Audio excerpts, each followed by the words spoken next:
Hello, ladies and gentlemen. This is Playmore69, aka Michael here, and this is the All in All Podcast, episode 6.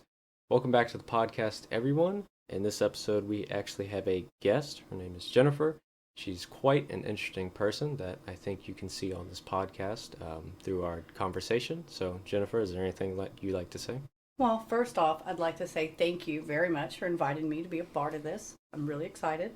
I think today's topics are going to be quite interesting to say the least. My name is Jennifer. I'm 40 years old, and I would like to apologize in advance to all listeners, whether you hear any throat clearing or coughing coming my way from me. Again, just thanks for having me, and I'm happy to be here. Yeah, thank you so much for coming on the podcast, especially with this topic. So, as if you are a podcast listener, in my previous episodes, I've talked about that I've wanted to do a topic on dating. And personally, me talking about dating nowadays is very one sided because I'm only talking about it through my perspective, which is a young Gen Z's perspective. So I was able to bring on someone who's a little bit older than me, who has more dating experience and has dated an entirely different generation. Basically, the generation before the internet, which is quite big. So we're going to be basically getting into dating here of how it was pre-internet and now post-internet, the differences. So I'm going to give it over to Jennifer, and she can explain how dating was in the pre-internet phase. Okay. Well, as you know, I'm 40. I've been married for over 14 years, been with my husband for 25 years since we were about 15. However, from the ages of 15 to 21, we were on again, off again. By the time I was 20, was a single mother. I worked full time, and I had to date in a world without social media. I did not own a cell phone. The world was very much the same in many regards, but quite different. The way to meet people, there was less opportunity post high school. I met people by actually going up to strangers in some instances, and or from, friends of friends, mutual acquaintances, that sort of thing. But you actually had to talk to people, go out of your way. You had to have eye contact. Do you think that that is not done nowadays enough? I don't think people still have the same social skills anymore. I think the art of conversation has been lost on this young generation. And it's really easy to hide behind or lie when you're on the internet. You can be anything or anyone. Mm-hmm. Yeah, I think that is very interesting, like with social media, is that people can have, infinite social media accounts, and if they mess up on one, they could just delete it and recreate another one. And they could do that as many times as they want. So it seems like mistakes made is not really a thing on the internet. And, something that I've thought about the internet as well is that, it is supposed to interconnect us. And you would think that, in an age that we are so interconnected throughout the world, anyone out there that has trouble meeting people could meet people like them, which is true. But usually when you meet someone over the internet, it doesn't mean you might meet them in real life. I agree. And oddly enough, some would think that in the age of the internet, so therefore the potential to meet many more people is it's huge. You can meet people that live on the other side of the world from you, potentially. Yeah. And some would think that in this age, you actually, I guess, have a higher ratio of perhaps coming across bad people. But then again, you also have the ability in the palm of your hand to run a background check on somebody. It's true. To really get to know them through their other friends, if you meet them on social media. But don't you think, like with social media, is people only post the good things on there about themselves, not the bad things? I absolutely agree that that's another unfortunate side effect, that we don't really see people for who they are. And I think it takes longer to get to know somebody if you're not having that one-on-one personal interaction. Do you use social media? I do have a Facebook account. Okay. I think it's pretty common among people my age. Do you only have a Facebook account? Yes. Yes, that is. You don't use any other social media? No, I've never used Twitter. Okay. I don't have the TikTok or the I don't have any of that. So how do you view social media as someone who only uses one social media, and you are in your 40s? So how do you look at social media? Because kids look at it nowadays as like life at this point. I know. I'm so glad that I did meet the people that I met and have long-term friends that I've known since I was 3 years old. And you met them in real life, correct? In real life. Yes. That's right. It's I could not imagine navigating this world during the time of social media. I don't believe that my husband and I would still be together after this quarter of a century if social media existed, due to the propensity and the potential of just flirtations and cheating, or, you feel safer when you're behind that screen. You definitely do, and I'll add to your point with like when it comes to meeting people and having those relationships. So I actually saw a statistic that it was in the 1950s that over 80% of the American population, of the adult population, was dating. And now only about 45% of the adult population is dating in the United States now. Do you think that has the effect of social media, or maybe culture? I think that could be one variable. Okay. Do I think that that is the only or even the strongest variable? I don't know. Perhaps. I think it's scary out there. I think people are more nervous meeting people in real life. And it's easier to do the social media, and I think people less date and more just do hookups, if you will. That is definitely part of the culture nowadays, hookup culture. We've all heard of it. And that is something that a lot of, I guess, young adults partake in.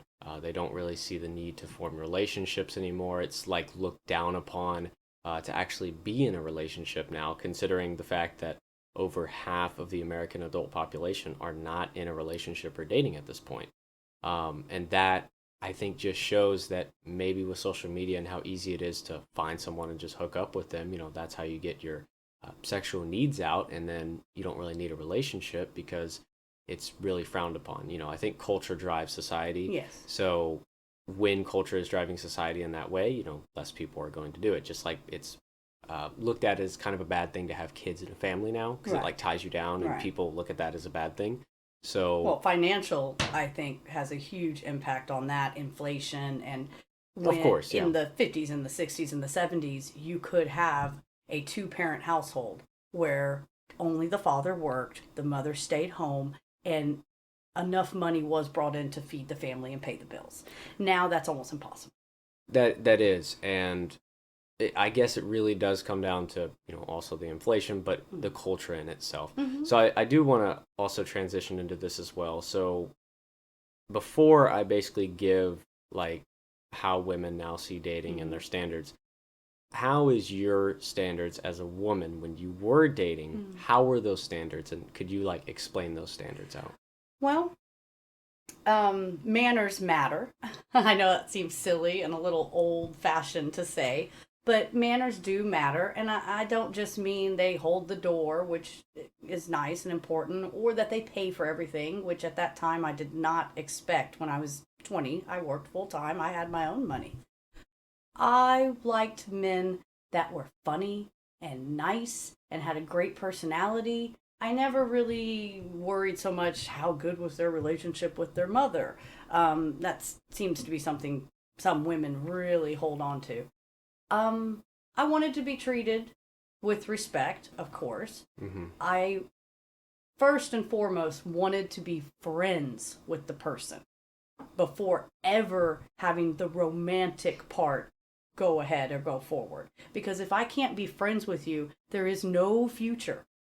That's absolutely impossible to have a future with somebody that you don't feel some sort of friendship connection, can compromise, can get along with, and just enjoy each other's company.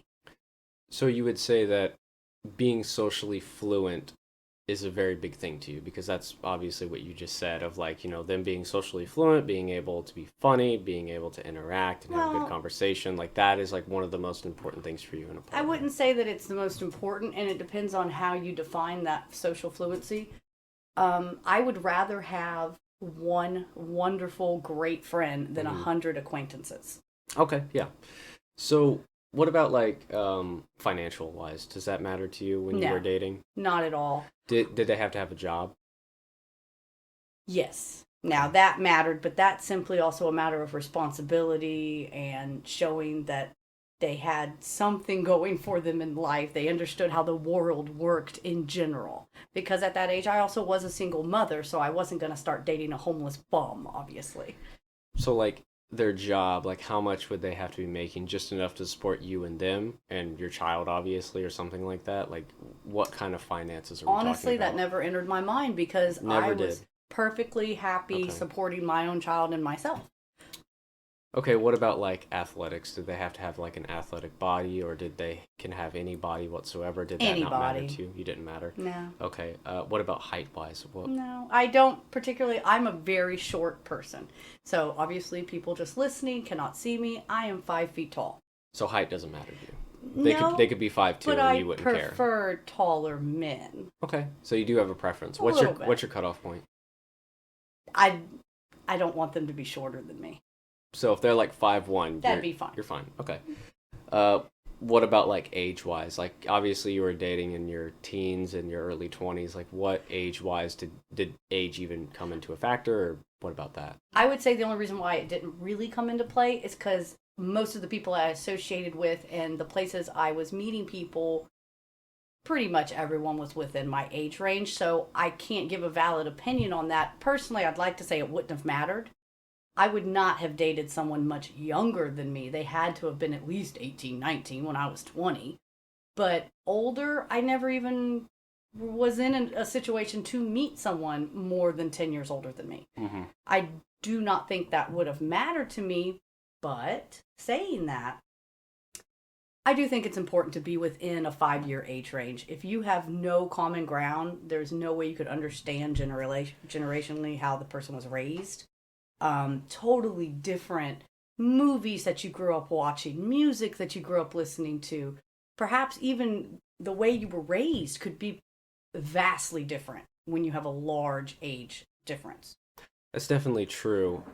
So I guess I'll go into like modern women's dating standards, which, this is quite important. So with modern women's dating standards, I remember seeing this post, I think on social media, and this is the post, I'll just read it off to you. So the guy must have one, 6 figures, two, six pack, three, 6 foot tall, four, not in his 40s, and five, socially fluent.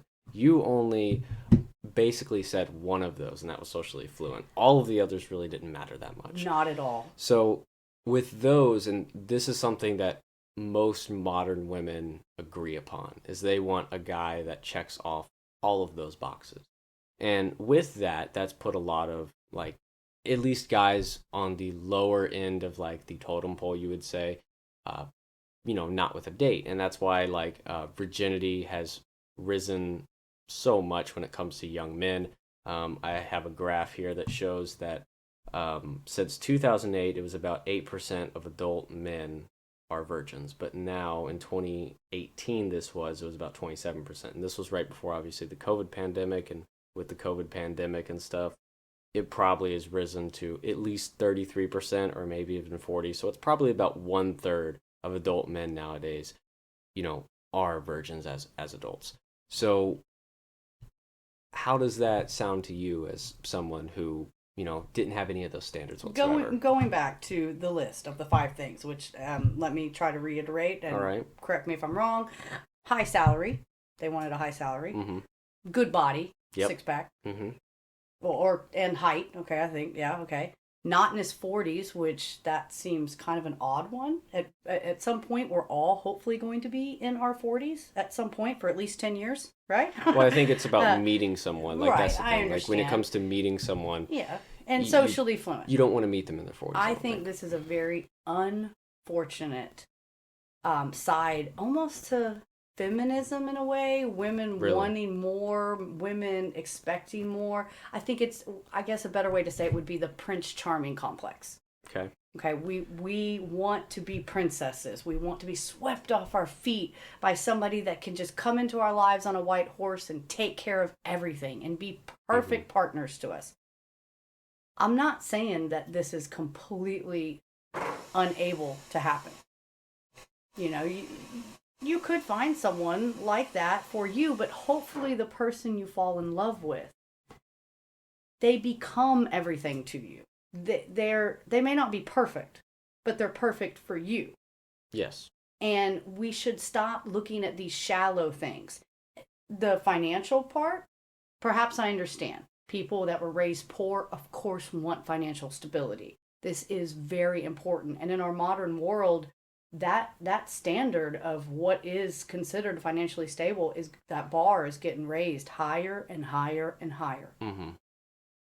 As far as shallow looks, I think women, if they were to hear men talk about how they could never be with a woman that didn't look like a supermodel, this would upset many women. Oh, it should be what's on the inside, right? Yeah. So I think it's a big double standard where women are at fault here for expecting a man to be all these things before she can even give him the time of day. Yeah, so with those standards, it definitely comes at a cost to men because obviously the virginity rate has risen between adult men like 3 times, almost 4 times as much. I honestly did not know that. That is, to me, not surprising completely, but I had no idea that it was an actual uptick in that, substantially. Yeah, and it's been basically very consistent throughout the years. I could just show you the graph here. I'll link it in the description for anyone that wants to actually see the link. Wow. But it has risen a lot. Exponentially. Yeah, and this was, again, I want to stress this, that at the 27% where it went to in 10 years, that was in 2018. So that was right before the COVID pandemic. Right. With the COVID pandemic, I guarantee that number to be at least in the 30s, probably not even, maybe even in the 40s. You don't know. Of course. And the funny thing is, with the women's chart, it really hasn't changed that much. Women have been about 7% virginity rate. I think they're in the teens now, but they're not in the 20s or 30s. Well, take it from someone who is in their 40s. Yeah. Women have never had a hard time. Exactly. Women don't have to seek it. They just have to be available. So would you agree with like the Bill Burr kind of take on it? Is like women don't need any skill to date? I'm not sure if I'd go that far. I mean, he is a comedian, so he's being a little funny. Yeah, a little bit though. Women don't need as much skill. You need more makeup skill, I guess. Mm-hmm. Hair, the way you dress, how you look. I think that matters much more. The shallow 2D imagery matters much more for a woman's chances of dating than her actual ability to carry a conversation. Of course. And I think it really encompasses more women that really don't need that ability when it comes to dating, because if you're a 4 out of 10 woman, someone is going to be with you. But if you're a 4 out of 10 man, I don't think many people are going to want to be with you. That's right. You may not find any potential partners that are willing to give you the time of day, because the girl is always looking for someone better or that makes more money. But unfortunately, when you want to talk about that financial stability from that list, that number one was 6 figures. Yeah. Right? That was number one. That's probably the biggest agreement to most women out there nowadays that are looking for a man, is they want him to make 6 figures or at least somewhere around that. And that only encompasses, at least in the United States, about the top 5 to 10% of earners. So that's about 90%. We could just say conservatively, 90% of men are basically already out of the question to those modern women. Already off the list. Exactly, already you have no chance unless the other 4 categories you are really good in, Or the woman sees you as a potential person that has the ability to gain in earnings, because they're looking to the future sometimes, or they also look at the assets of the family. Do you come from money?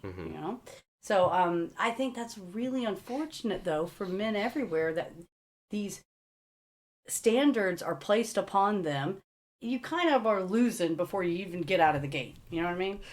To a lot of men, I think it is, because when you really look at it, with the high virginity rate and stuff, that a lot of men, I don't want to say don't have a chance, but those high standards are very hard to meet because, at least looking at it from my perspective, it's I can look at a lot of men out there that I don't know if they could ever achieve all of those things, because a lot of those things are very hard. Yes.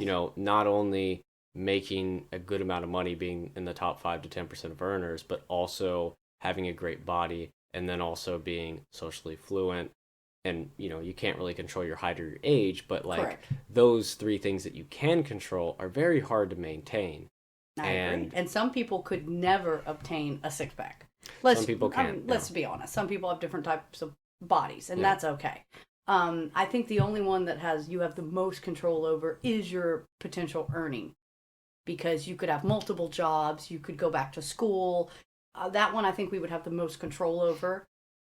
But even that being said, it's not something that's just going to fall in people's laps. And opportunity from the beginning of life, that from how you were raised to who your parents are to your social economic standing previous to beginning the journey. Also IQ, what school you attended, what scholarships you can get. All these things come into play. These are variables that you may have little to none ability to affect.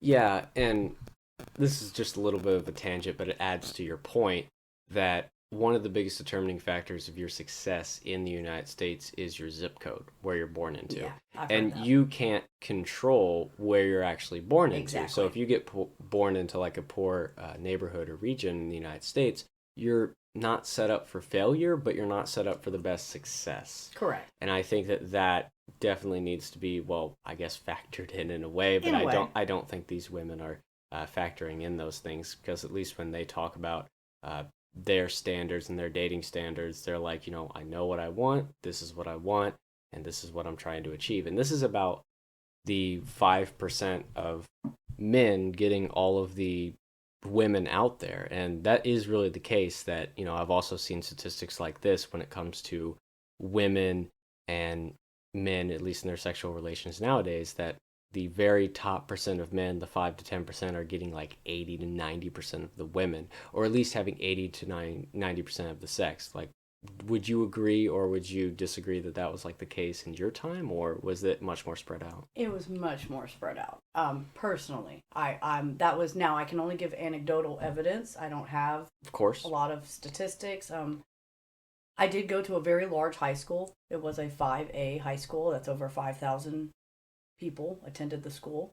So I did have a very diverse high school as well. African Americans, Latino, Caucasian, Asian American. We had children from all around the world. And maybe it sounds like I'm going off on a tangent for a second here, but I think this too perhaps is a variable. Some men have certain, let's say, proclivities to some men prefer blondes. Some men prefer Asians. Some people like the idea of rich men, especially the idea of having a Russian bride or a bride from, say, the Philippines. So that right there, even these women from other countries have the potential to come in and take some of our rich men. I'm not saying this is a terrible thing. I'm all for diversity. Yeah. I'm not trying to, nobody get mad at me for saying that. But, I think it was much more sporadic. If you had a good personality and you were funny and you were witty and you were, one cool guy, then you had a good chance of having a date. There were plenty of boys, that seemed to have dates that came from rich families. But once the girls dated them for a little while and found out that they were cocky and full of themselves, not just confident, they didn't stay in that relationship. So would you agree that basically if you were socially fluent at that time, because that's, at least from what I'm getting to, is that, from what I'm hearing from you, is that being socially fluent is like the biggest factor? I guess that term is just throwing me off. I understand. Do you want me to define it for you? Or? Please. Okay, yes. So being like socially fluent is being able to be like an extrovert and being able to interact with many people, being able to hold a conversation with many people, being able to be funny, witty, being able to go into a group and talk to people. That's what socially fluent is. Part of me thinks of this as being a chameleon. Okay. Being manipulated. Like, that's, I guess, the part that's throwing me off. Because I don't like fake people. This is important to me. Okay. I'm actually not an extrovert at all. I am quite introverted. I am very shy. I always have been. I am. That's why I do a solo podcast only. Well, there you go. Yeah. That's why I'm one of the people you know, and I'm 40. Exactly. Yeah. But, so that's the part that the social fluency, to me, it's almost like it's descriptive of someone that is like I said, a chameleon, that they can fit into any group. I am not an acquired taste for everybody. I'm an acquired taste that some would choose not to acquire, I guess I should say. I have a very distinctive personality, and the more you get to know me, the more that will come out. But I don't change who I am depending on the group of people I'm around. I am who I am. What you see is what you get. And unfortunately, as you get to know me more, you get more of me.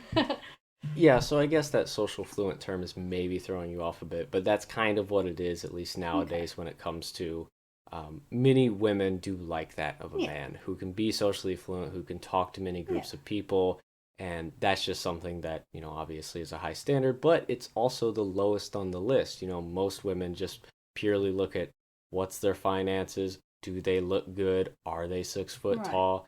And those standards, obviously are only for the top 5 to 10% of men. And perhaps, too, the social fluency, they just couldn't think of something else. And so they want to basically throw in the fact that they don't want somebody living in their mama's basement. That, too. We tend to think of gamers or people like this as much more introverted, shut in, maybe wouldn't know how to have a good time, take the girl out.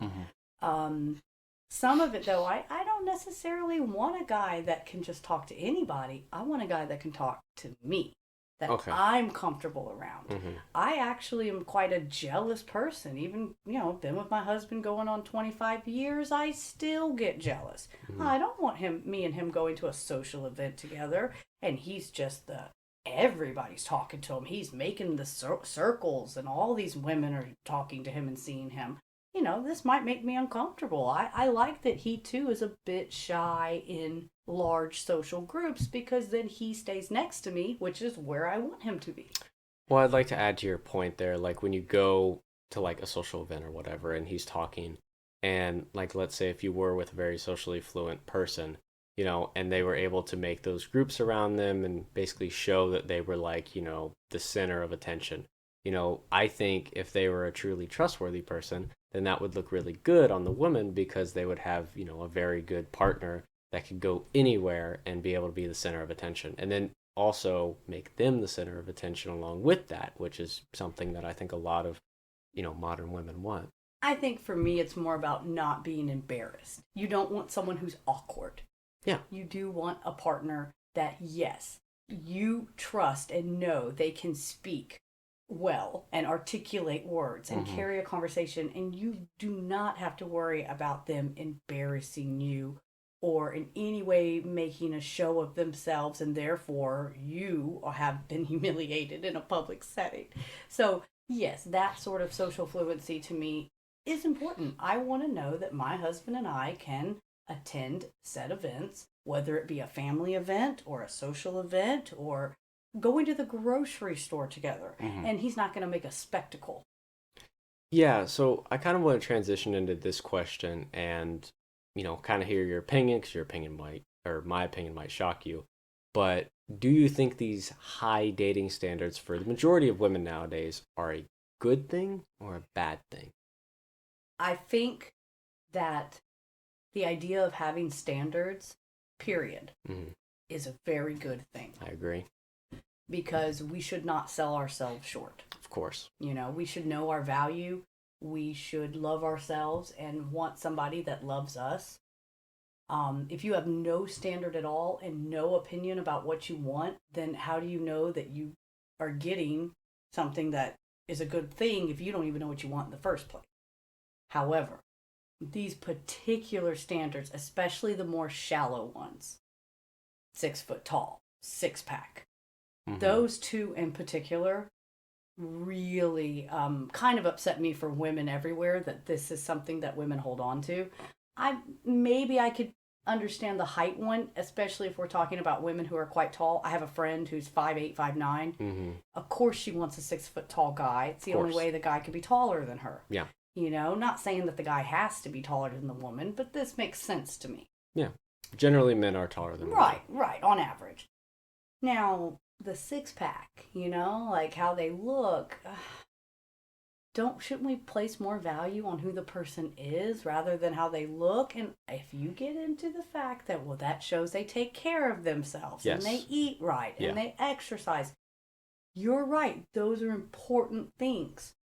Because potentially if you're with somebody forever, like, or for 50 years of marriage, you do want them to be there 50 years later. Yeah. And if they don't take care of themselves, they're not going to live that long. Exactly. Right? I understand that.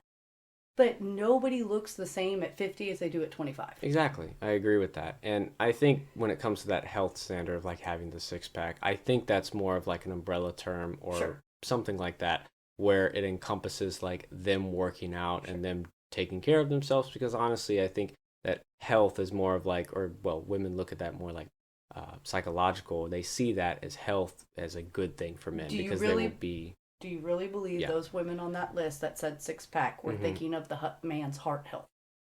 I don't think so. I think they're just looking exterior. Thank you. But I think that they should know that exterior health, like showing that you have a six pack and you work out and all that, that should be good for your, internal health as well. Not necessarily. Some people can have a six pack because they really like cocaine and they like to go running, but that doesn't mean their heart is healthy.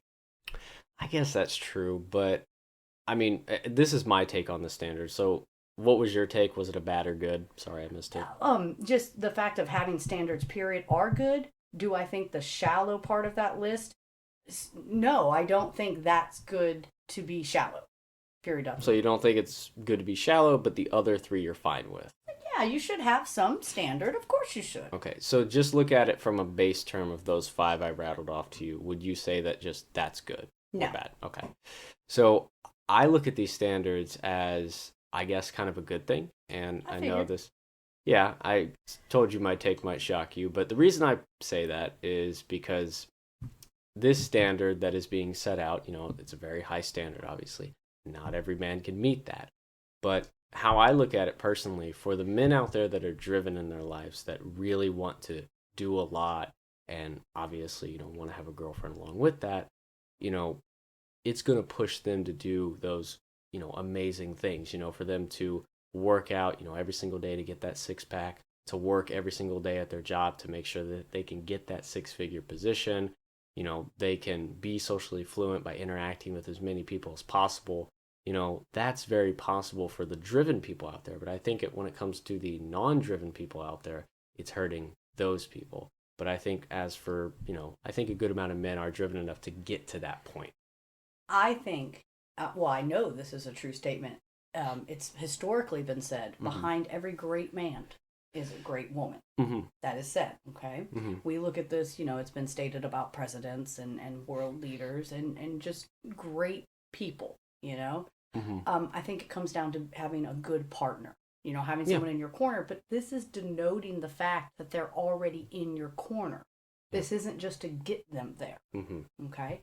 Do I think having a wife or a loving girlfriend, loving partner, definitely can spur you on to work harder, make more money, do better, of course, and those are wonderful things. Mm-hmm. Not everybody seeks out the same things in life. Of course. What makes one person happy doesn't necessarily make another person happy. Would I rather my husband be gone from my home longer so that he can make more money? Or would I rather be just, average kind of income? I don't want to be poor. I want to know we have food in the house. I want to know that I can buy things that I want to buy and provide for my children. But I'd rather him be home and with me more and we have less money than him make more money but he's away from me. So this is my personal opinion. Mm-hmm. Not every woman would feel that way. Do you think that those modern women are not thinking about that fact that if a guy is focusing all of that energy on himself, that he might not be there as much? I do think that they're potentially leaving that point out. They are basically just not even thinking about the fact that the way that money is made is not by hanging out with you. They at some point have to be gone and dedicate and focus time and energy. Women, there's many different types of jealousy. You could be jealous of another woman, but you could be jealous of the man's job, of his time with his friends, of his personal time, of game time. You know, all these things, because they're not spending time with you, focusing all that attention on you. Mm-hmm. Those things have the ability to make women quite jealous. Because with success comes sacrifice, and That's I don't think they're looking at it, because they all want this very successful man, but in order to have that successful man, he's not going to be there all the time. He's probably not going to be there most of the time, honestly. Right. You know, because if you just think like, okay, if he has a 6-figure job, let's just say it's normal, 40 hours, but then he's also having to work out a bunch because, he wants to maintain that great body, that great health. And, then also to be socially fluent, he's got to hang out with some sort of friends or go out at some time. He can't just be interacting with you. That's not going to really help or build the social fluency. Correct. So, that's a lot of work that he's putting on himself that, he's not going to be there. Right. There's only so many hours in a day. Mm-hmm. And a large portion of that day is going to be him at an office or at a work site or, and I don't think women are thinking of that. They're just wanting to look at results, not the work that actually is put into it. Exactly. And that, I think, is unfortunate and sad for modern, quote unquote, women nowadays, or people this generation dating. I think, no offense, younger people tend to be a lot more entitled. They expect things to be handed to them. I agree. They just expect it to be there. They don't actually look at the journey that it took to get there. 100% agree with you. And I'm going to go into a little bit of a tangent here. I'm just going to ask you these questions, but if you want me to explain them, which I might have to. So, do you know what an incel is? Correct me if I'm wrong. Okay. Okay. My understanding, because this is a very new term for me. Okay. My understanding is that an incel is a man that wants to be with women, but no women want to be with him. True. And that they're mad about being celibate, basically. Okay. And that's basically 100% true. Okay. Obviously, good. the group, it's more of like an online thing because it's like, people from around the world, whatever, right. That share those similar thoughts and share those similar life experiences, go around and they're like, I'm an incel, no women want to be with me because, I'm not good enough or whatever. So, yeah. Question. Yes. Is there an age range on this? There's not an age range. And do they have to be a virgin to be considered an incel? I think that they have to be considered a virgin, because if they weren't a virgin, that means a woman did like them at some point. Okay. So even if, like, let's say you lost your virginity at 18, but then you're 30 and have never had another girlfriend, you can't technically be an incel. Well, I think you might be able to identify it with the group. I mean, I honestly don't know how the group operates because there's different groups. Nowadays, people can identify as a kitty cat. So. Exactly. Okay. But I am just saying that, like, I don't 100% know. Okay. So I'm not going to say, like, yes or no. I'm just saying that, like, traditionally, these are men that are virgins that have never been with a woman. They had to be a virgin. Okay, so I'm going to ask you a second question. Okay. Do you know what MGTOW is? No. Okay. Never heard so that's an acronym, and it stands for Men That Go Their Own Way. Okay. So I'll try to explain this the best way I can. So obviously, incels are people who, dislike women because the women don't want to be with them because they're not attractive enough. They, don't meet their standards, whatever. Hold on. Yes. They don't like women. You said incels don't like women. Well, they have this, like, vitriolic hate towards women. Okay. So what part of being an incel is that you not just have wanted women your whole life and they've kind of not want to be with you. Yeah, never giving you the time of day. But it also denotes the fact that your now want for women is kind of this convoluted, wanting them but hating them at the same time. Yeah. Okay. So, and then with MGTOW, it's basically the opposite. It's men that think that they are above women, kind of in a way, from what I've gathered. It's a newer group, newer than incels, but it's something that is definitely quite weird because basically how I categorize it in my head is that incels are self-loathing. And MGTOW just basically put themselves above women because they think that they don't need women. They don't want to give women the time of day. Okay. And they think that, obviously they're above them. They don't want to, interact with them whatsoever. They think in their head that they can get women, but they don't want to even waste their time with women. Right. They think that their time is way more important than being in a relationship or doing anything like that. Having kids is a no, getting married is a no, all of those things. And they have no desire of future. Like, it's not just about, like, I'm not going to give women the time of day. It's a lifestyle. That's what I'm asking. Yeah. It is, all the way down the end of the line, have no desire to marry ever. Yeah, basically that MGTOW, at least with, like, the group overall, is that they do participate in hookup culture. So they will have sex with women, okay. but they never want to be in a relationship with a woman. Okay, that's an important added factor to it. Yeah. Okay, because in my mind, I was thinking because it makes sense to me if it's a group of men that have come together saying, hey, we're not going to waste our time or our money on women that are, vapid women, have no real thought in their head until we're totally self-sufficient. We do have all this money and it's ours. We own our own property and we have great cars and a great job. And, I do the things I want to do with my life. Then I'll potentially seek a partner. Yeah, they don't want to basically be tied down by women. They look at women as gold diggers and like, you shouldn't want to be in a relationship with them, whatever. So basically why I bring this up is that they're incel, MGTOW, they're one and the same. Okay. They all categorize women in one way or another. And how I look at that is that whatever group you're a part of, if you're a part of the incel group or you're a part of the MGTOW group, you're still categorizing all women in this one way. Sure. And overgeneralizing like that to 4 billion people on the earth is never a good thing. It's a detriment to, all sides. It's a detriment. It's a detriment to the men involved. It's a detriment to the women involved. There are so many variables when it comes to people that you couldn't even list them all if you tried. Mm-hmm. People are not algorithms. People are not math problems. People are people. Mm-hmm. And there are so many different facets of personalities and the way that people will react to a situation, things people like, what they find enjoyable. Think about it. How many people do you know that every single thing you favor, they favor as well?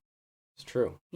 All these are variables that create and make us who we are, unique individuals. And I think it's really sad to place the gold digger thought upon all women. Do I believe many women are gold diggers? Yes. Mm-hmm. Look at that list we spoke of earlier. A lot of modern women want that money. I absolutely agree that many women are gold diggers. Yeah, and also another reason why I brought up the incels is that, they basically can't meet women's standards, like whatever standards they're looking for. So, they see all women with this vitriolic hate that, even though they want a girlfriend, they don't meet their standards. And, that's very like convoluted in their head. It's very hard to live with. But like with these standards is like, a lot of incels see like getting a girlfriend is just an expected thing. And this is where I'm kind of drawing the whole point together, is that when it comes to standards and expectations, I think a lot of men, young men in particular, just look at women as like, I should be able to get a girlfriend no matter where I am. But since that standard is changing, all of a sudden men are, having that pushback. But I look at it in the sense of like, the standards have changed, the times have changed. That just comes with the time and the culture. So how do you see that? Question. Yeah. Are most incels fall within an age range?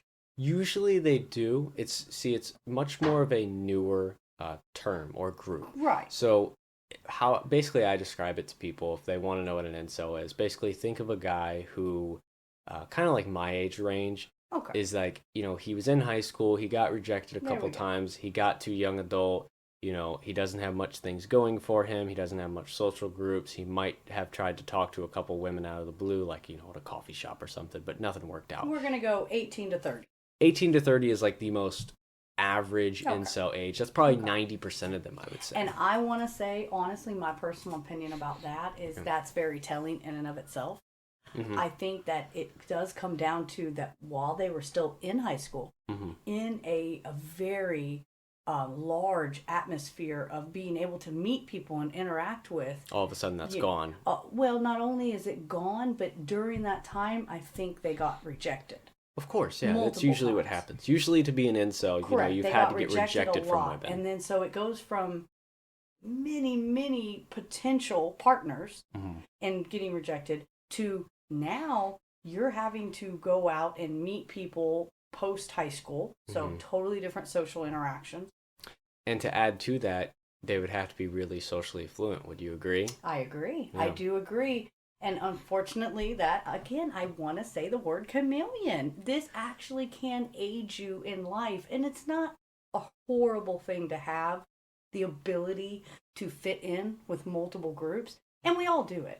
We have, you're not the same at work as you are at home. Mm-hmm. So, I mean, that's a very broad way to look at it and completely socially acceptable to me. That's not actually being a manipulative person. You just have a professional life and you have a personal life. Fine. I think it's just the ability to go up to someone and not be awkward. Like, that's the whole thing. Because, like, if we just take them back to the high school, if they got rejected a lot, well, they most likely didn't interact with many women at that time. And they probably didn't have a much big of a friend group because then they would have more women to interact with. However, if you go into a social interaction already expecting to be rejected, Oh, of course, you yeah. may come off quite negative Yeah. and not even realize it. Mhm. It's a subconscious thing. Yeah. And what seems or comes off awkward to one person may not to another. That is definitely true, but at least with, we're looking at the incels here that did go to high school, get rejected a bunch.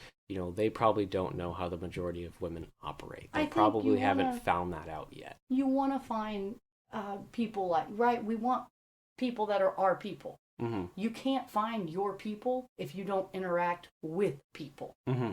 I mean, the more people you interact with, the wider the range of different types of personalities you're going to encounter that may or may not be complementary to your own.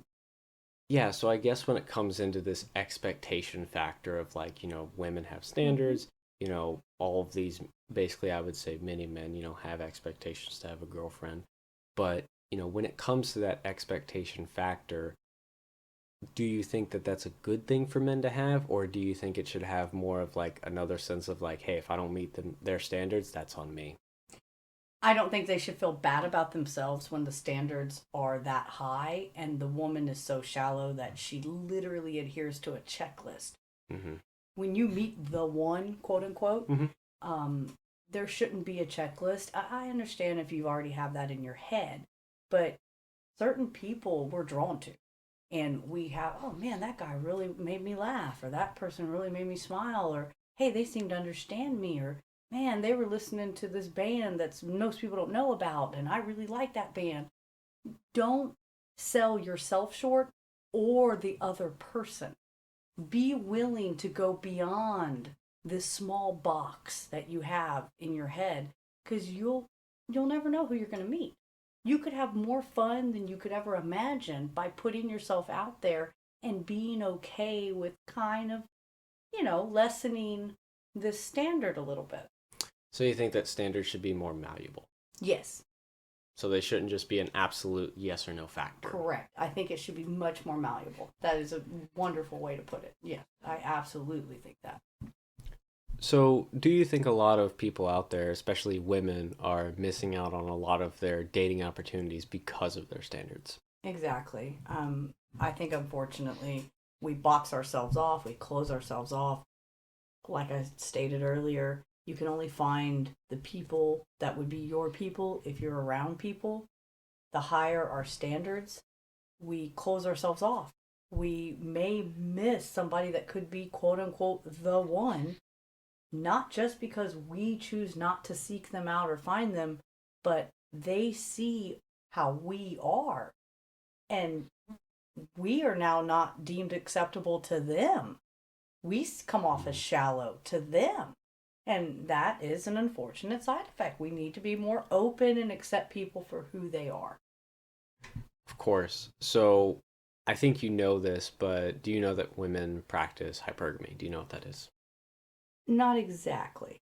Okay, so hypergamy is basically meaning if there was a dating spectrum, so if you think of a grid, women date across that grid when it comes to their social status, their money wise, everything like that, and up, while men tend to date across and down. Okay, I thought this was about what it fell into. I just didn't want to Mm-hmm. say I knew something if I wasn't sure.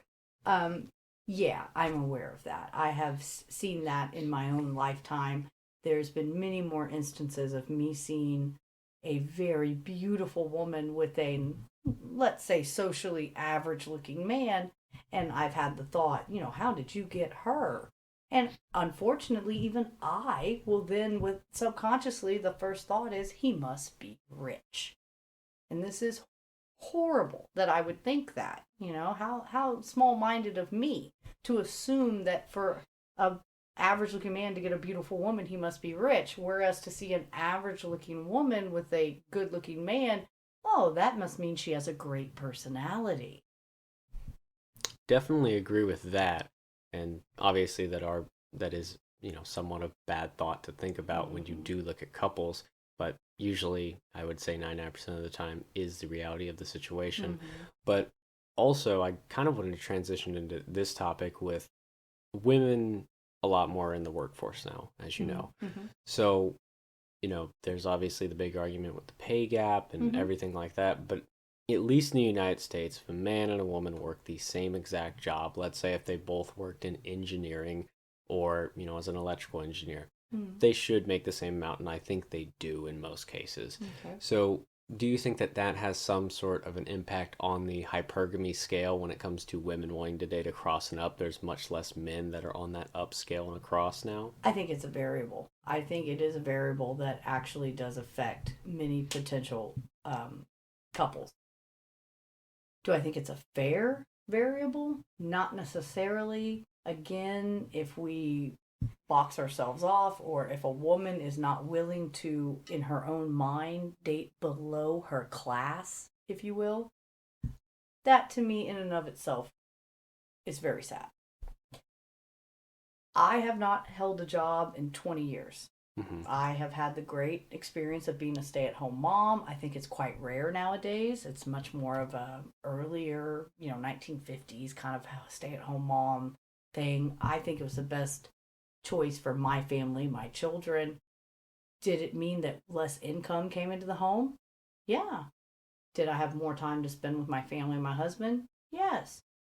I absolutely love my husband is my best friend. I love him. I found him at a young age. This is not the norm. Statistically speaking, less than 10% of people that married their high school sweetheart stay married for more than 10 years. Wow. That's very sad to me, but it is a real statistic. Yeah, and the second you get outside of high school, it gets a lot harder to meet people because there's less people around you, obviously. So when you're in high school, like you said, you grew up in a 5,000 person high school, so you had many dating opportunities at that time. That's right. And then the second you get out of high school, it's all up to you to actually find people Correct. and meet them and talk to them and stuff. You're not just forced into these classrooms where there's people around you can interact with. And the higher your standards, the less opportunities you're allotting to your own self. You should allot as many opportunities as possible to yourself. Don't be scared to step outside that box, because you potentially could find people that you wouldn't even think were people you liked.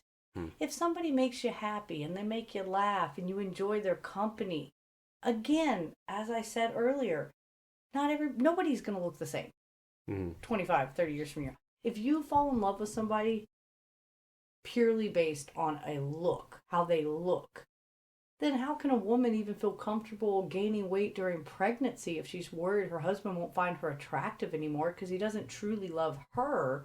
He loves what she looks like. Yeah, so I guess to go back to like the hypergamy scale with like, women making much as men, if they work the same job, and they do have equal opportunity, at least nowadays. And there has been studies that have shown that, women in their early 20s out earn men in their early 20s, which is quite big. I didn't know that. Yeah. So when looking at, statistics like that, you really have to take into account that if women don't change their standard of hypergamy, well, they're going to have a very small group of guys. Currently, Yeah. the list that we've been talking about, Right. that encompasses about 5 to 10% of men. Okay. But as they earn as much or more or whatever, if they were earning as much, then there would obviously be that smaller percentage. But if they start earning more, there's going to be a very small group of men out there that actually meet those standards. It's about 5 to 10% now.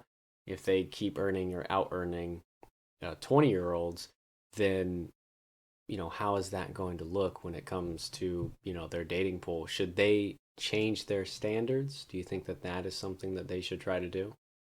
I think not necessarily should you change your standards, because if you have some very set things in your brain, I mean, we cannot expect people to just overnight, oh, this no longer matters to me. Of If it's course. mattered to you for many, many years, of course it will continue to matter in some regard. Yeah. Now, the statement of a dating pool, I mean, really think about it as they say there's lots of fish in the ocean. Yeah. There's more fish in the sea.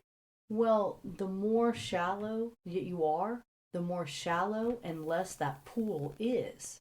You went from having the opportunity of meeting all the fish in the ocean to only the minnows that are in the shallow end of a pool. Mm-hmm. And you yourself are cutting yourself off to many experiences and people that you could meet. And that's sad to me. Do I think that I did not know this, that women are earning so much more than men? That has been I didn't know that. it has been statistically proven with studies Mm-hmm. that usually women in their 20s out earn men in their 20s nowadays, which is also an indicator of I actually did, this is back in my first episode, I don't know if you actually listened to it, but I did an episode of college. Okay. And one of the main articles I looked at was from the Wall Street Journal, and it showed that of among college students nowadays, 59.5% of them are women and only 40.5% are men. Wow. Meaning that, it's almost a 60-40 split at this point, Sure. and it's only declining more for men. So as women go to college more and men apparently less, they're obviously going to be earning more. And I actually showed this on my first episode of the On All podcast, where I actually went into college statistics about why you should go to college, why it's very beneficial, at least financially, to go to college. And it's very important to look at the fact that it is a 60-40 split, because if 10% more women are going to college than men, they will be earning more. Therefore, in the hypergamy kind of scale, if they don't adjust that scale that they have of only dating across and up, they're going to have a much smaller dating pool between them. Most likely, though, perhaps only in the beginning or as they're younger. Because I think women long term, especially if they, obviously a lot of women, even if they claim not to want to have a child early in life, as they get older, the whole biological clock ticking, this is a real phenomenon. And women that never thought they wanted children may decide as they get more financially stable that they would like to have children, and a potential mate, a husband or a female wife, but adoption or surrogacy or in vitro, whatever. The fact that the person also wants a child, this should also be a variable on how you deem a partner being somebody that you want to be with. Yeah, at the beginning of your point, you talked about a little bit about age. So, like, wouldn't you want to meet your partner young? Isn't that like a priority? Okay, personal opinion, yes. Oh, but again, it goes back to anecdotally speaking, I met my husband quite young. Do I think that this absolutely is the main factor or variable to having a sustaining long-term relationship? What makes it the best? Not necessarily. There are many people that were married for 20, 30, 40 years. Unfortunately, their partner may pass away or they get a late life divorce. They meet somebody new, and at the end of their life, they would state that this second person that came into their life was the love of their life. There is no right age to meet the one. I got lucky. I've been with my husband for a very long time. We genuinely enjoy each other's company. we shouldn't just pick the first person we find that we think likes us. I agree with that. And the reason I bring up the age factor is, are you familiar with the Tinder or OkCupid studies? Not the studies, but I do know what those apps are. Okay, so you do know those are dating apps that traditional younger people use, but also older people use as well. Okay. So the reason I asked that question is because both of them have done studies in the past, and they basically have shown the same data, so I would say that it's relatively true. They basically marked it on a graph of what was most important, or the most important age for a woman, where she got the most interactions, and the most important age for a man, when he got the most interactions. So, do you want me to guess? Yeah, I was gonna ask you. Okay. Would you like to guess what the most important age for a woman is, where she would get the most responses? Where she would get the most responses. Yeah. 18 to 25. Yeah, I mean, you hit the nail right on the head. That is the age group, but can you give me like a specific age? 21. 22. Okay. Yeah. Pretty close. Yeah, 22. Pretty good guess. it literally across the board, Okay. and 22 across the board for every single man who wanted to respond to her. So this is for men all the way from 18 all the way up until like the 60s and 70s. Sure. So it's all 22. Believe it. For men, when do you think they get the most responses? 28 to 35. I'd say 30. You're basically hitting the nail right on the head. I think it's like 32, so it's about a 10-year age gap. Okay.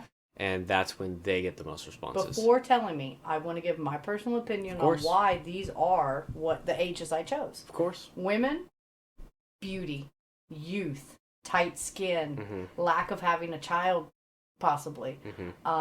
Youth, being young and beautiful and fresh and fun. For men, once they're about that 25, 30, after 25, you're past that stupid age, doing potentially very dangerous activities, hanging out with the boys.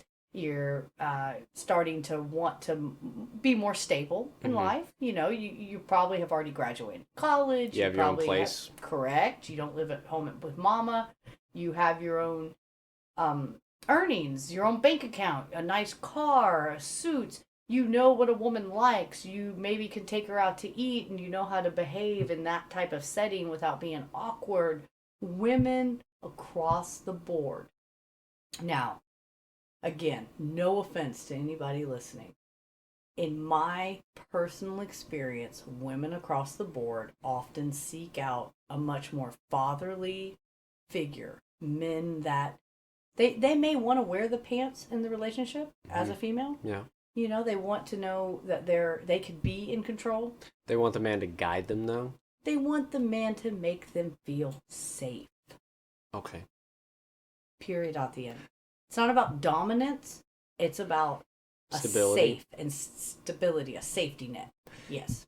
Yeah, I would definitely agree with that, because at least, like, not just OkCupid or the Tinder studies, but like dating studies in general show that for some reason men typically are a little bit older than the women they date. And that's like across the board. Sure. Like even the 40s, the 50s, like no matter what age you're at, that is the case, which is quite an interesting fact to me. And I think that that's what the OkCupid and the Tinder studies show, that the most valuable age for a woman is in her early 20s, while the most valuable age for a man is in his early 30s.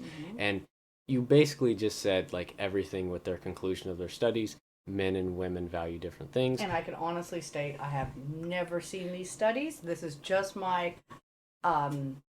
uneducated opinion. Intuition? Guesstimate. Intuition for being a woman in her 40s, and anecdotally the type of people that I have encountered in my lifetime, which is varied and many. I have had many different friends from many different walks of life.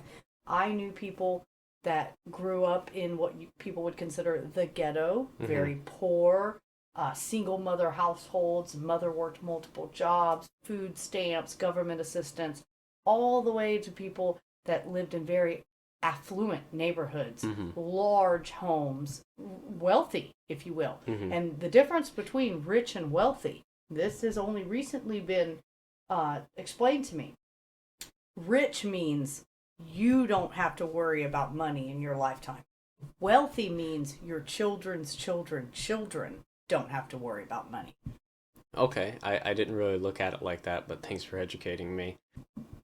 So I don't think we have really gone into kind of this train of thought, but do you think this is inherently a Western or United States problem that we are just discussing? Great question. Honestly, I think it is more of a Western thing. I really, really do. I mean, think about China. I think most people are aware of, for a long time, many years, they had the one child law.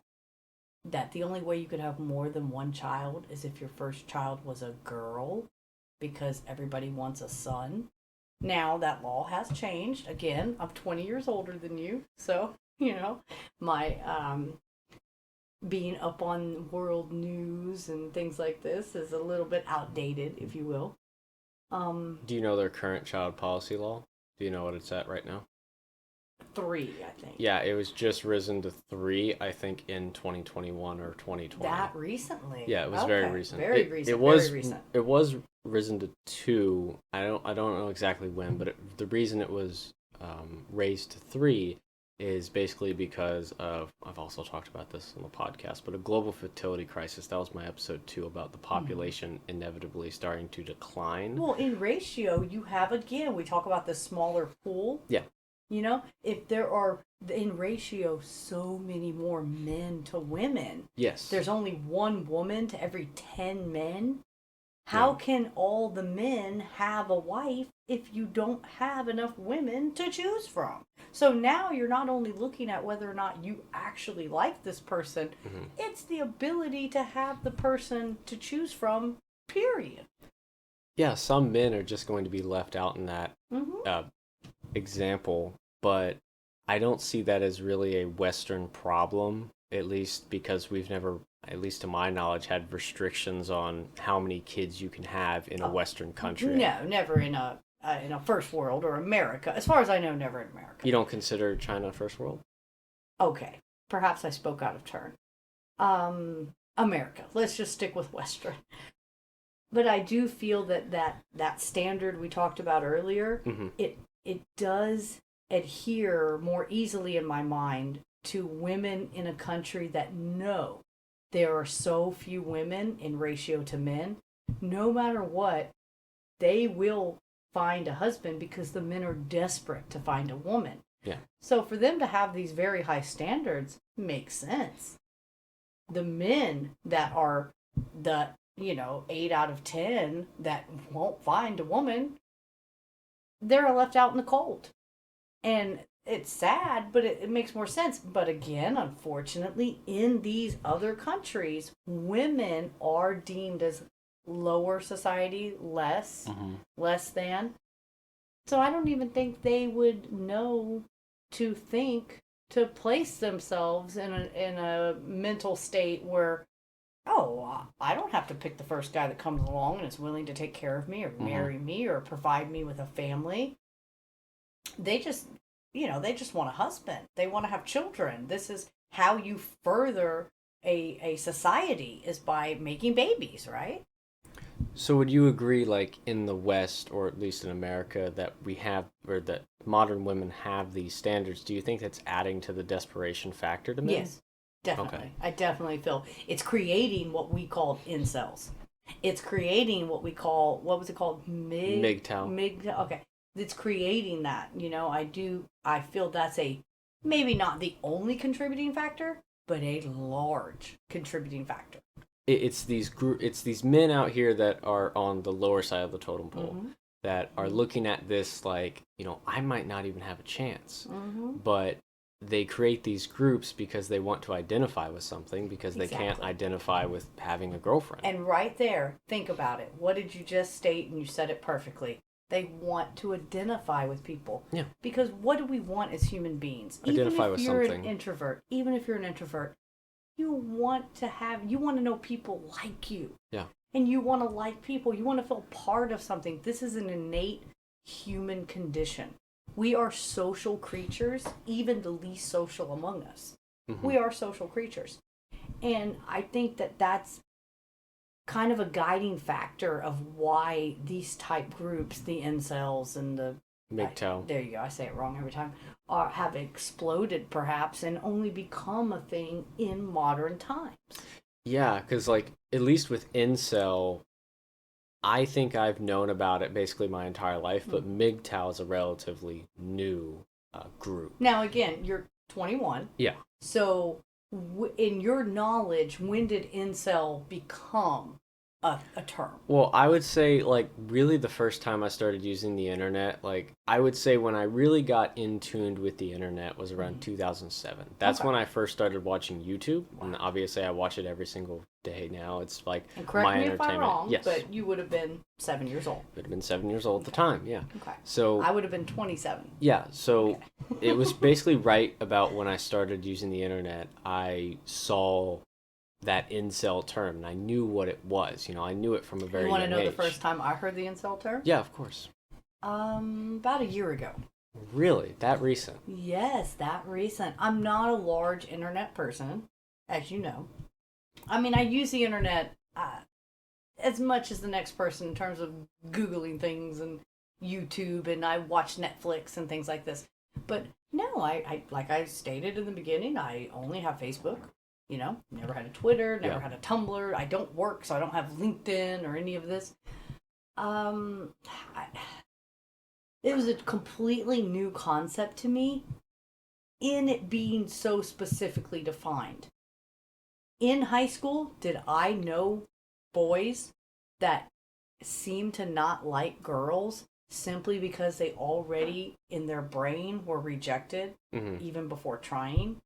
Yes. So the idealism and the ideology behind it has been around since before the internet. Yeah. To have an actual name for this, you know, a defined term. Yeah. That's new to me.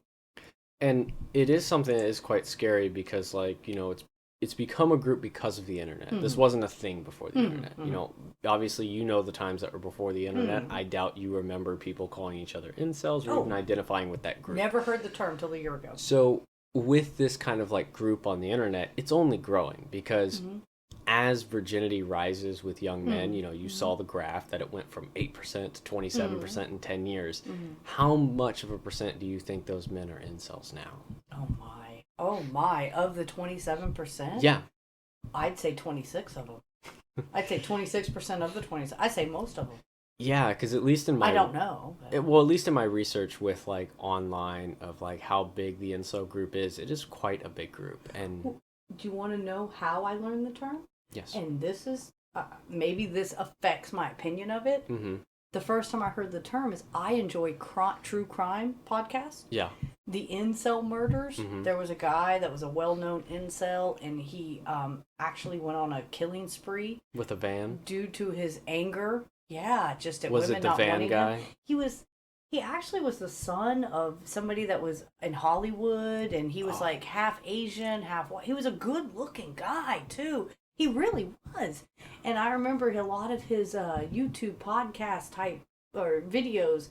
Like, I'm desirable. Women should want me. I have money. I have a nice car. I have manners. And he came off though as arrogant, cocky. Like, how dare these women not dying to have my acquaintanceship? You know? But I see all these men that are getting women and they don't deserve them. I'm better than them, you know? And that was the first time I ever was absolutely introduced to the term incel. Yeah, I actually Googled it real quick, and his name is actually Elliot Roger. That's it. There you go. And Good he's job. actually in the car here. Yep, that's him. That's where that is him. That's where That he did is the his exact, yep, his YouTube. murders.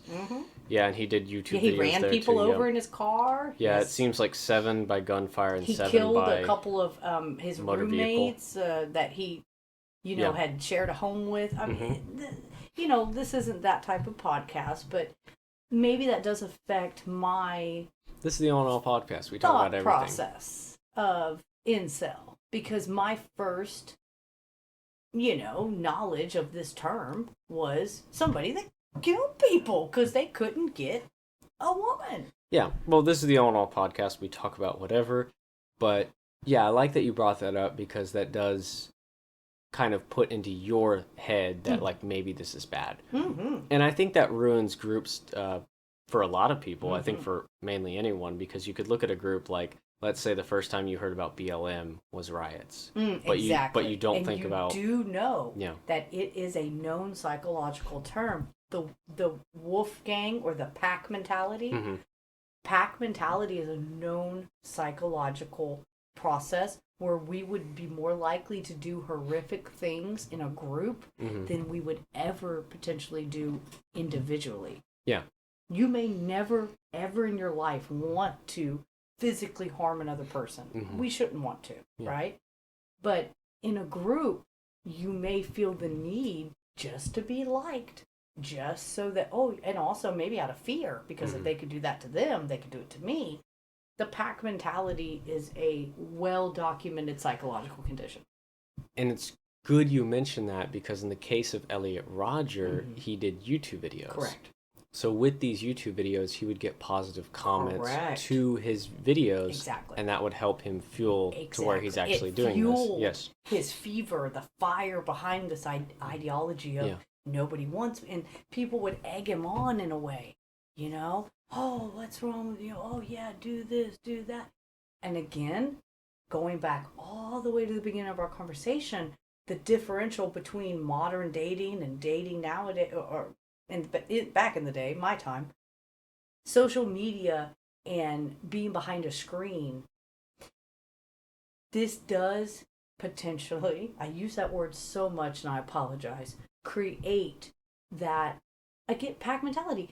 You're kind of egged on and people feel safe being either a bully or troll, I guess is the new term. Yeah. But people can say things, people that in person you think they're so sweet, they would never hurt anybody. While they're behind that keyboard, they may type, that, go, hurt them. Yeah, do it. And they're not realizing that the person they're talking to potentially, again, I use the word again, could have such, maybe they have a mental illness, maybe schizophrenic. Yeah. We don't realize how they're taking what we're writing.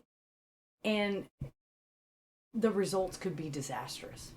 Yeah, and I think the Elliot Rodger case is really important because it showed that the incel kind of group on the internet had got so big. Yes. Because as soon as it went from online to in real life situations like that, that's what turned the tides for a lot of people. Because I think it happened in 2014.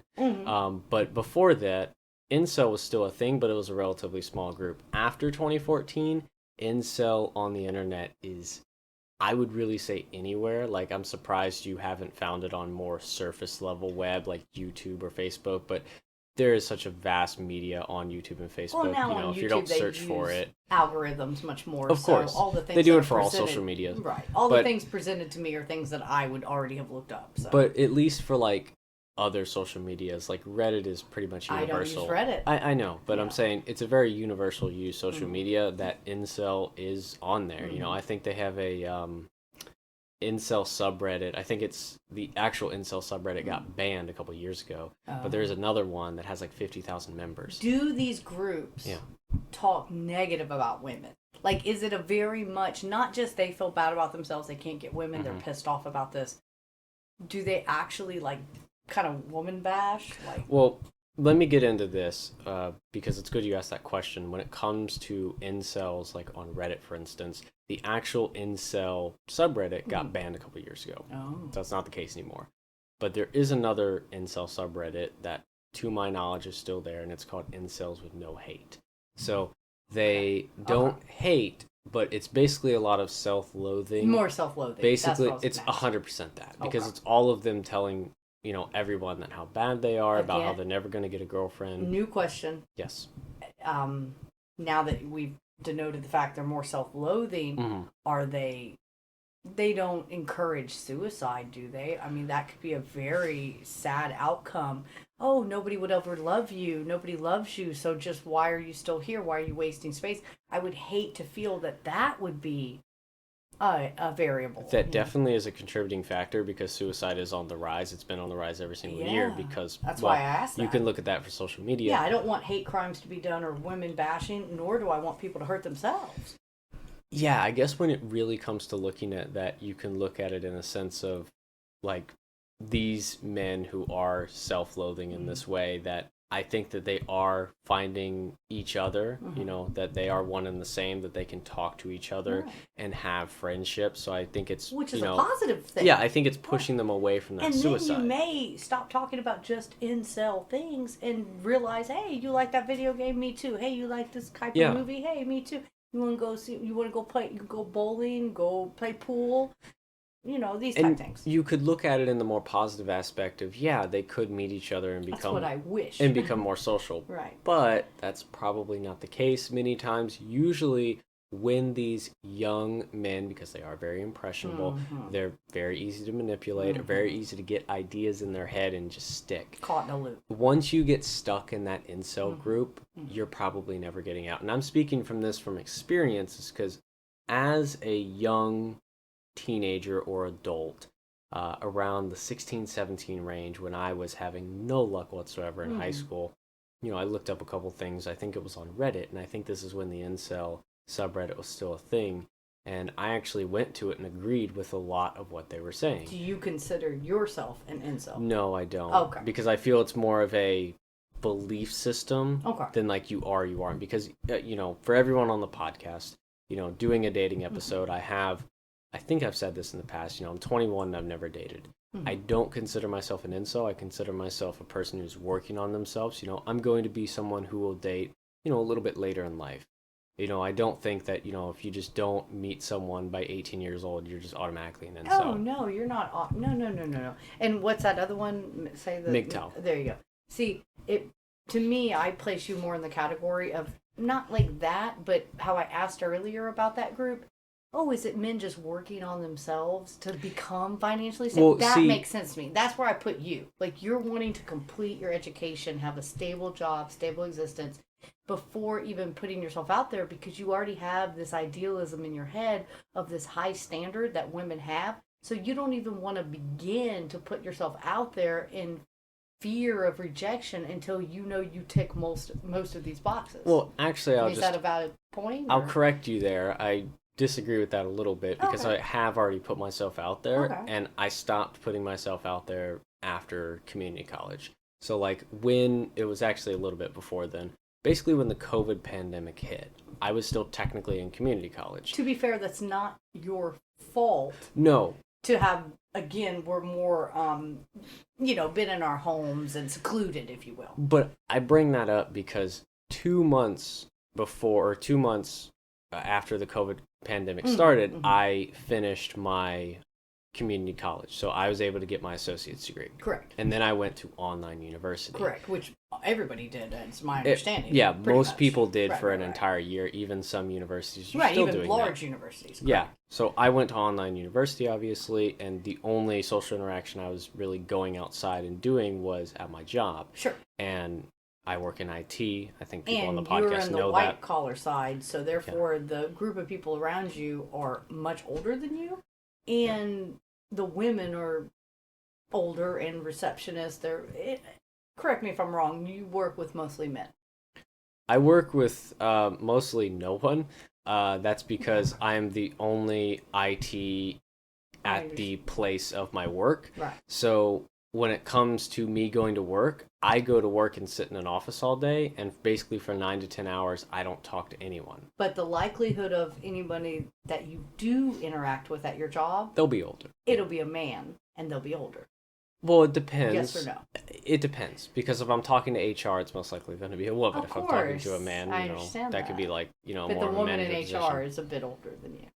A little bit. Old enough to be your mother, or 10 years older? Well, most of the women in HR, I think all the women in HR at my work already have kids and are already Okay. married. They're yeah. in their 40s or above.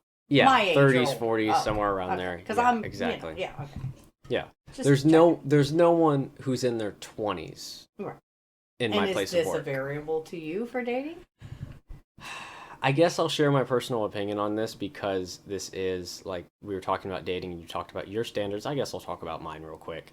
So my standards for dating are not necessarily age, but I guess that does play a role in it. I guess I'll say my rules of dating because I have about 3 of them.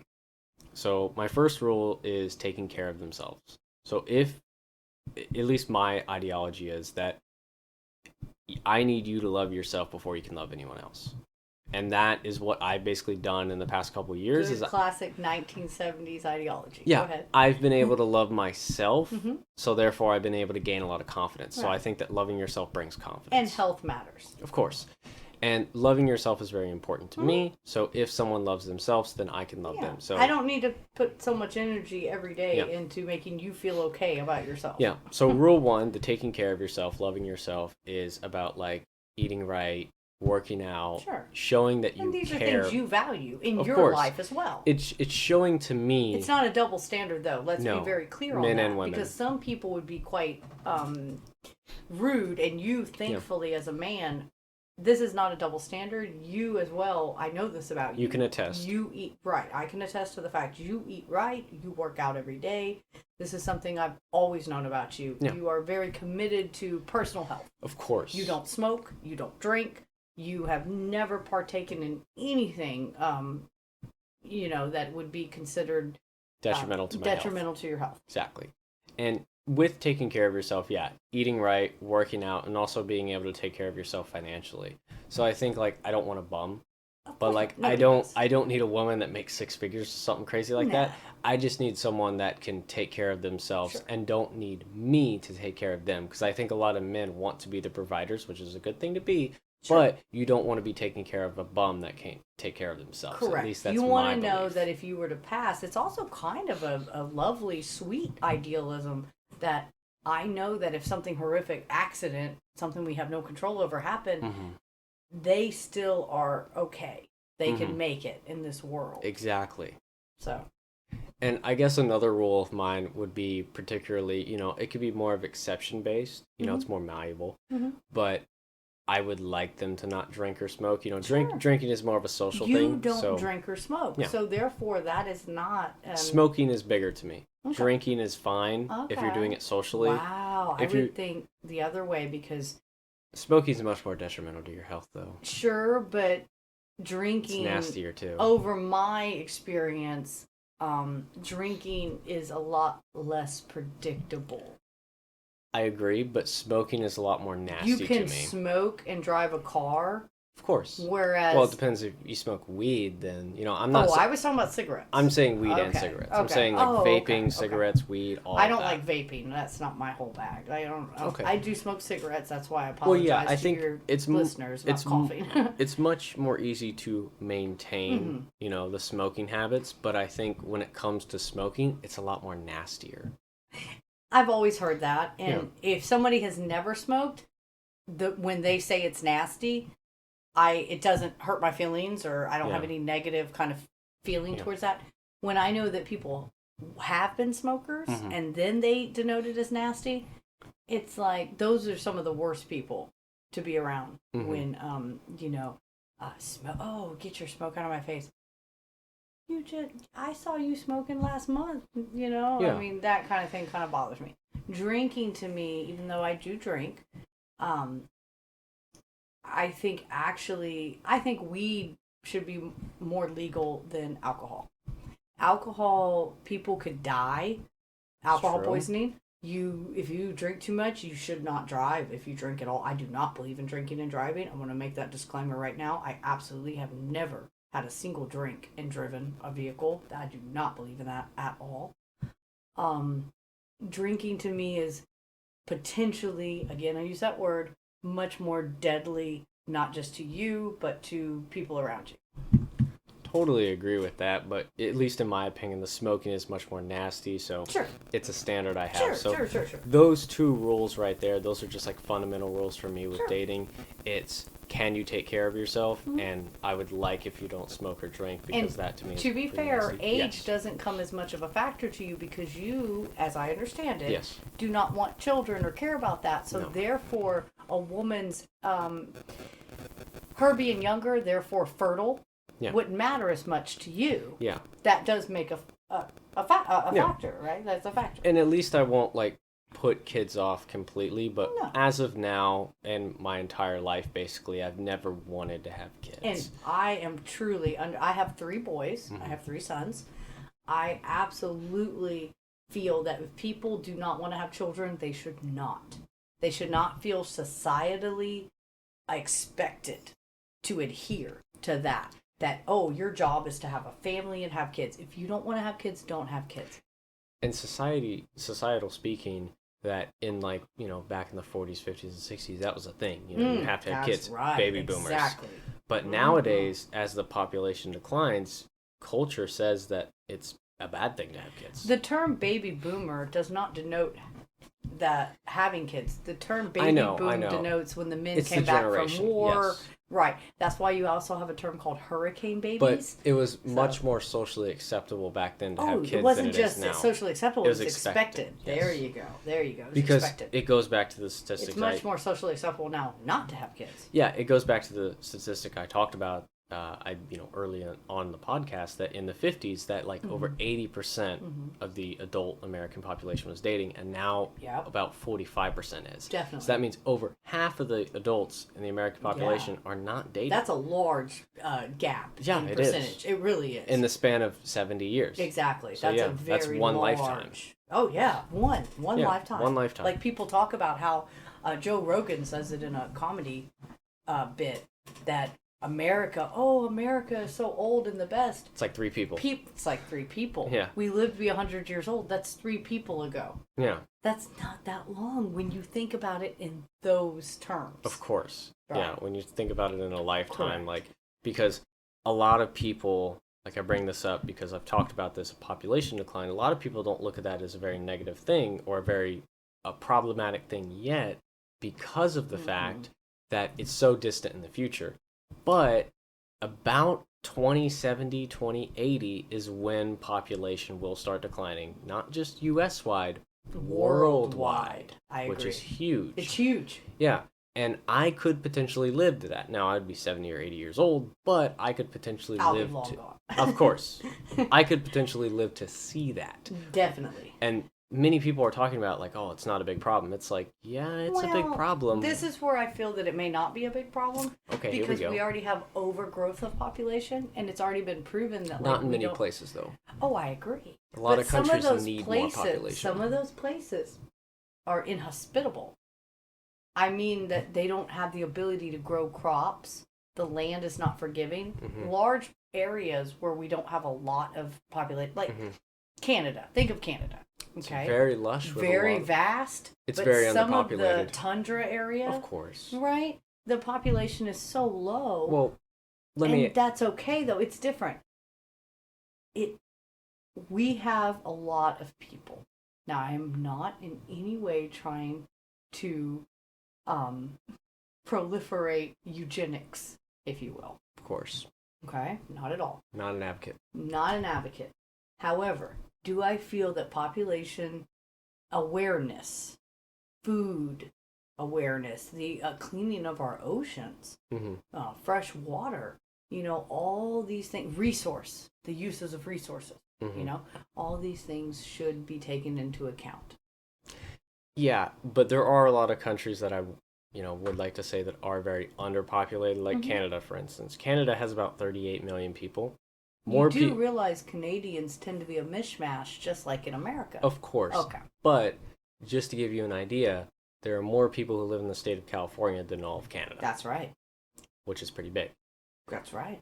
And Canada is the second largest country by in the world. Landmass. By landmass. Correct. Which is pretty big. Pretty big. And also plates like Australia are Correct. pretty that was underpopulated what I as said. well. Yeah, that's right. Now, Because you have large areas that are literally desert. They're inhospitable. They're inhabitable. But there are other places, like they have a lot of room for other people. And the reason I say this is because when you build a society, that you always need more people to replace the people that have already worked, because if you don't have enough people to replace those people, then your society will start crumbling. Correct. It is a chain reaction, if you will.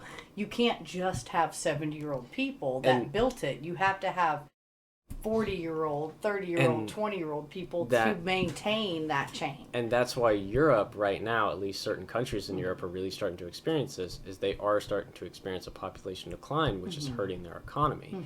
So we are seeing this for certain countries around the world, like they're having problems.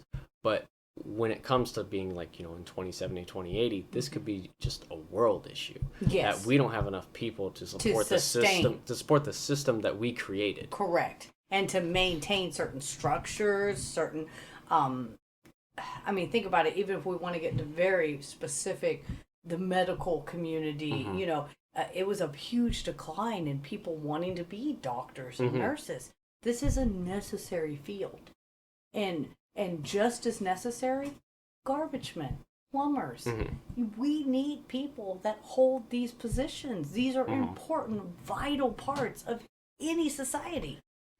And I think it really Teachers. all comes back to the culture Mhm. and of dating Mhm. and of standards. You can link it in a chain to a degree. Of course. Kind of like a spider web. Of course. You have a central, Yeah. and then it kind of goes off from there in many Yeah. different ways. It connects all, like this. I feel this episode 6 is connected all to my earlier podcast Mm-hmm. because my episode 1 I talked about college and why there's such a split between men and women, and then in episode 2 I talked about the global fertility crisis, why over Okay. I time didn't know that. people will start declining in population I knew you had worldwide. podcasts, and I apologize. I should have done my research. I didn't listen to your podcast previous. I've known you for a very long time, to say the least. I should have listened, because maybe that would have given me a better kind of like, oh, okay, this is where we're gonna go. But no, I like it. I think what we began talking about and how we have, spiderwebbed out, so many potential things are affected Of course. by this one central idea. Of course, yeah. Yeah, I agree with that wholeheartedly. Yeah, and I have to really thank you for coming on. It's been great to have a conversation with you about dating and also going into the population and stuff and people's ideology with incel versus MGTOW. I'm guessing this is the first time you've heard about MGTOW. Yeah, I really had no, that one was over my head, I don't come from a very, I don't have social media. I'm not, obviously I don't have dating apps in these times. Well, have you done any research like on incels? Like on YouTube? The only research that I did was brief, but it all spanned from my original encounter, which had to do with a very crime. Mm-hmm. So it was a negative encounter, So will you do research on YouTube when it comes to like MGTOW and stuff like that? Probably not necessarily YouTube. I mean, maybe, but I like to intersperse it with more like different formats. Like I will maybe look Google, I maybe go to Reddit, I'll look at different things. I may even ask some of my friends on Facebook, if you heard which about by it the and way, stuff. I think this is a good point. Yes. I have about 400 Facebook friends. That doesn't seem like many to every single person on my Facebook, other than 10 people I have met and known in real life. Every single one of my Facebook friends I at some point knew in real life. It's a lot of people. At some point, and knew them in real. I grew up in the same town my entire life. I went from the elementary to the middle school to the high school in the same district. Yeah. You see what I'm saying? I didn't move, Yeah, I was in Girl Scouts. I attended a Boy Scout thing. I was in gymnastics. I was in dance. I had a lot of social interaction with, and I grew up in a very large city. I guess it's okay. I grew up in Houston. Yeah, that was actually my last episode. I talked about growing up in Houston as well. Yeah, I grew up in Houston, large city. So therefore, the diversity and the interaction with multiple different people was, I had greater There's a lot of diversity in Houston. We both know. Right, exactly. Yeah. This matters. And I'll look things up. I'll ask people. Yeah, I'm glad that we were able to both learn, certain things. I was able to give you some statistics and also teach you about MGTOW and stuff. Yeah. And I think that you provided a lot, at least to me, from a perspective of an older person in a totally different generation when it comes to dating, which is it's changed a lot in the past 20 years. I think the internet has accelerated us to a point that we don't even know where we're at this point. Well, you said it great earlier that the internet, it really has opened us up, meeting more people. You could meet people of your kind, more likely to find people without having to just have met them in real life. You know what I mean?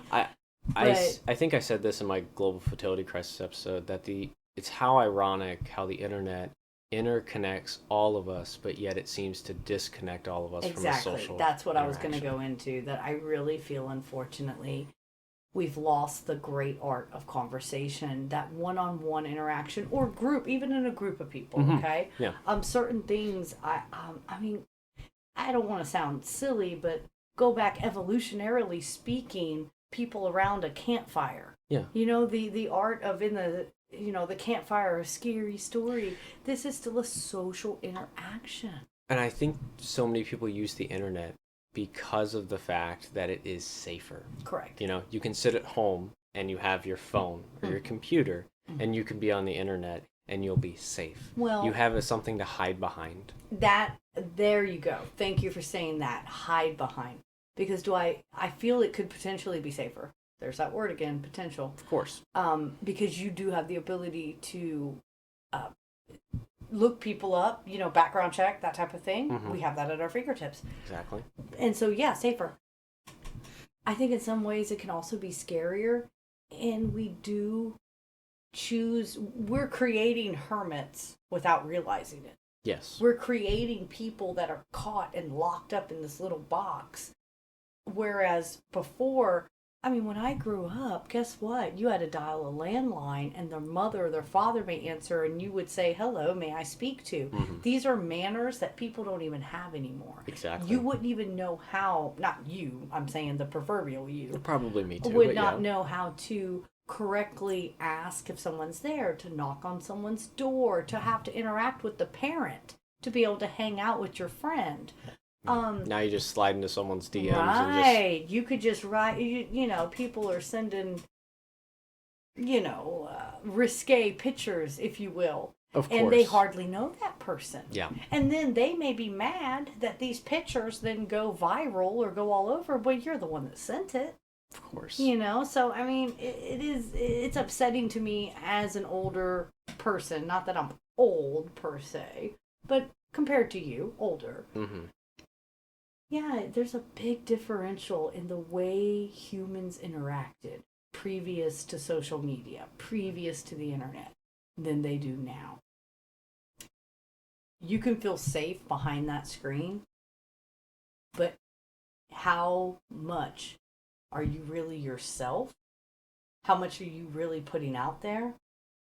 And how are you really having interactions that matter? And I think that's a good place to end it. I think you said it best there. It comes down to human interaction. And we've changed it. We've changed it so much in the past 20 years. Yeah. In a negative way, I feel personally. Of course, with the evolution of the internet and the creation of it and us using it, so much now that basically everyone uses it. Like I said earlier, how can you meet your people if you don't meet people? And how do you know they're your people if you're not acting like yourself when you're interacting with them online? Because you can be anybody we want. You can be a fake person, right? So in person, you're kind of forced to off the cuff it, wing it, if you will.